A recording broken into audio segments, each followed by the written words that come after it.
मेरे प्यारे दोस्तों, भाइयों और बहनों, आप सबका राधा कृष्ण भक्ति ज्ञान चैनल में स्वागत है।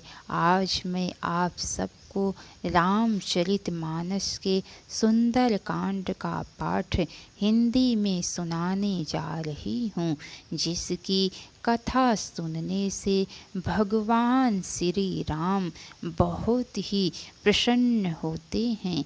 तो चलिए दोस्तों, आप सबको रामचरितमानस के सुंदर कांड का पाठ हिंदी में आगे का भाग सुनाती हूँ। भगवान भोलेनाथ माता पार्वती से कहते हैं कि हे पार्वती, विभीषण इस प्रकार प्रेम सहित विचार करते करते वे शीघ्र ही समुद्र के उस पार पहुँच गए, जिधर श्री राम की वानर भालू सेना थी।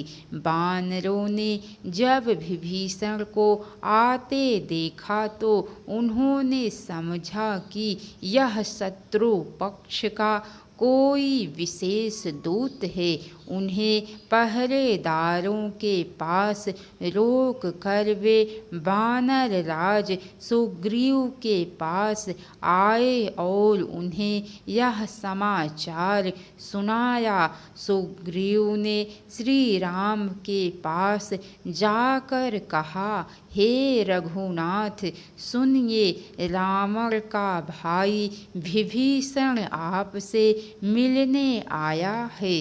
प्रभु श्री राम ने कहा, हे मित्र, इस बारे में तुम्हारी क्या राय है? तुम उसे क्या समझते हो? वानरपति सुग्रीव बोले, हे महाराज, सुनिए, राक्षसों की माया जानी नहीं जाती। यह इच्छा अनुसार रूप धारण करने वाला राक्षस ना जाने किस उद्देश्य से यहाँ आया है। यह मूर्ख हमारा भेद जानने के लिए आया लगता है, इसीलिए इसे यहाँ से बांध कर रखना चाहिए। मुझे यही बात अच्छी लगती है। इस पर श्री राम जी बोले, हे मित्र, तुमने बिल्कुल ठीक नीति की बातें सोची है, लेकिन शरण में आए हुए का दुख दूर करना मेरा प्रण है। प्रभु श्री राम के ऐसे वचन सुनकर हनुमान जी हर्षित हो गए और मन में सोचने लगे कि भगवान शरणागतों पर पिता की तरह स्नेह रखते हैं। श्री राम बोले, जो मनुष्य शरण में आए हुए व्यक्ति को अपना अहित का अनुमान करके छोड़ देते हैं, उसकी रक्षा और पालन नहीं करते, वे लोग नीच और पापी होते हैं। उन्हें देखने से ही पाप लगता है।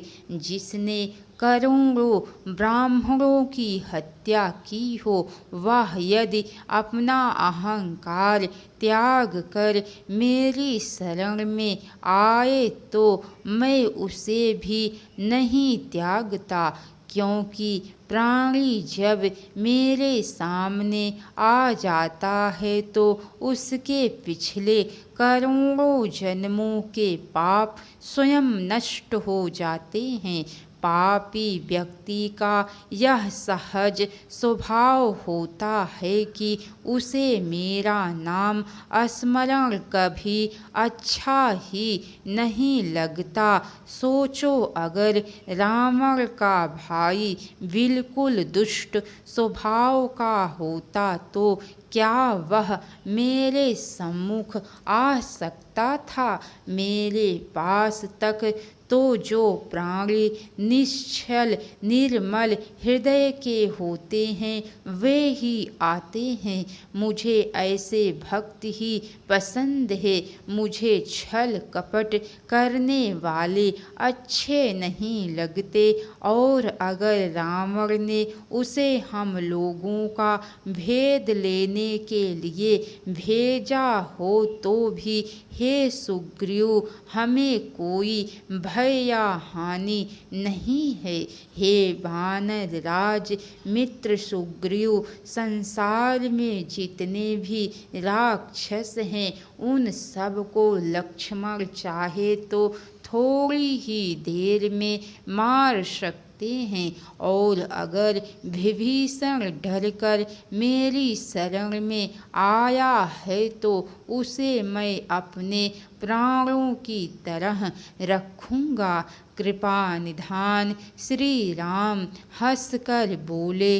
दोनों ही स्थितियों में उसे मेरे पास ले आओ। तब हनुमान सहित सुग्रीव जी कृपालु श्री राम की जय जयकार करते हुए चले। विभीषण को आदर पूर्वक अपने साथ सबसे आगे करके वानर गण जहाँ करुणानिधान श्री राम विराजमान थे वहाँ चले।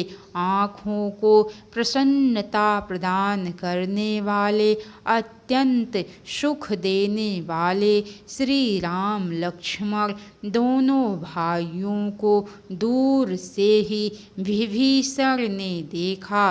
फिर सौंदर्य के धाम श्री राम की छवि देखकर वे पलक तक झपकाना भूल गए और टकटकी लगाकर उन्हें देखते रहे। भगवान की भुजाएं विशाल है, लाल कमल के समान आँखें हैं और शरण में आए हुए का भय दूर करने वाला सांवला शरीर है। सिंह के कंधे के समान पुष्ट कंधे और सुंदर चौड़ी छाती है तथा मुख कमल असंख्य कामदेवों के मन को मोहित करने वाला है। भगवान का दर्शन कर उनके नेत्रों में प्रेम के आंसू उमड़ आए और देह अत्यंत रोमांचित हो उठी। तब मन में धैर्य रखकर उन्होंने सुंदर कोमल वचन कहे। हे नाथ, मैं 10 मुँह वाले रावण का भाई हूँ। हे देवताओं के रक्षक, मेरा जन्म राक्षस वंश में हुआ है। मेरी देह तामसी है, इस कारण स्वभाव से ही तामस कर्म मुझे वैसे ही प्यारा लगता है जिस तरह उल्लुओं को अंधेरा प्रिय लगता है। मैं अपने कानों से आपकी यह सुंदर कीर्ति सुनकर आया हूँ कि प्रभु जन्म मरण के डर का नाश करते हैं। हे कष्टों को हरने वाले और शरण में आए हुए को सुख देने वाले श्री रामचंद्र जी, मेरी रक्षा कीजिए, रक्षा कीजिए। प्रभु ने उन्हें ऐसा कहकर दंडवत करते हुए देखा तो वे अत्यंत हर्षित होकर उठे। विभीषण के दयालुता युक्त वचन सुनकर प्रभु श्री राम बहुत ही खुश हुए। उन्होंने अपनी विशाल घुटनों तक लंबी भुजाओं से पकड़कर उनको अपने गले से लगा लिया। छोटे भाई लक्ष्मण सहित गले मिलकर उनको अपने समीप बैठा लिया। भक्तों का भय हरण करने वाले श्री राम जी बोले, हे लंकेश, परिवार सहित अपना कुशल मंगल सुनाओ। तुम तो बड़ी कठिन जगह पर रहते हो। हे मित्र, दिन रात तुम दुष्टों की मंडली के बीच निवास करते हो। ऐसी स्थिति में हे मित्र, तुम अपने धर्म का किस प्रकार पालन करते हो? मुझे तुम्हारे समस्त आचार विचारों के बारे में जानकारी है। तुम अत्यंत नीतिज्ञ हो। तुम्हें अन्याय बिल्कुल अच्छा नहीं लगता। हे तात, कहा गया है कि विधाता नरक में भले ही भेज दे, पर जीवन में दुष्टों का साथ कभी ना दे। तब विभीषण ने कहा, अब मैं आपके चरणों का दर्शन करके कुशल हूँ। जो आपने अपना सेवक जानकर मुझ पर इतनी दया की है। जीव की कुशल तब तक नहीं और ना स्वप्न में भी उसे शांति है, जब तक वह शोक के घर के काम विषय कामना को छोड़कर श्री राम जी को नहीं भजता। लोभ, मोह, ईर्ष्या, द्वेष, मद और झूठे अभिमान अधिक अनेक दुष्ट विचार तभी तक व्यक्ति के हृदय में निवास करते हैं, जब तक प्रभु श्री राम जी उसके हृदय में नहीं बसते। ममता तो पूरी अंधेरी रात के समान है, जो राग द्वेष रूपी उल्लुओं को सुख देने वाली है। वह ममता रूपी रात्रि तभी तक प्राणियों के मन में बसी रहती है, जब तक कि उन प्राणियों के हृदय में भगवान का प्रताप रूपी सूर्य उदित नहीं होता। हे कृपा निधान श्री रामचंद्र जी, आपके श्री चरण कमलों का दर्शन करके अब मैं कुशल से हूँ। मेरा बहुत बड़ा भय मिट गया। हे प्रभु, आपकी कृपा जिस पर होती है उसे तीनों प्रकार के सांसारिक कष्ट, आध्यात्मिक, आधिदैविक और आदि भौतिक ताप बिल्कुल नहीं होते।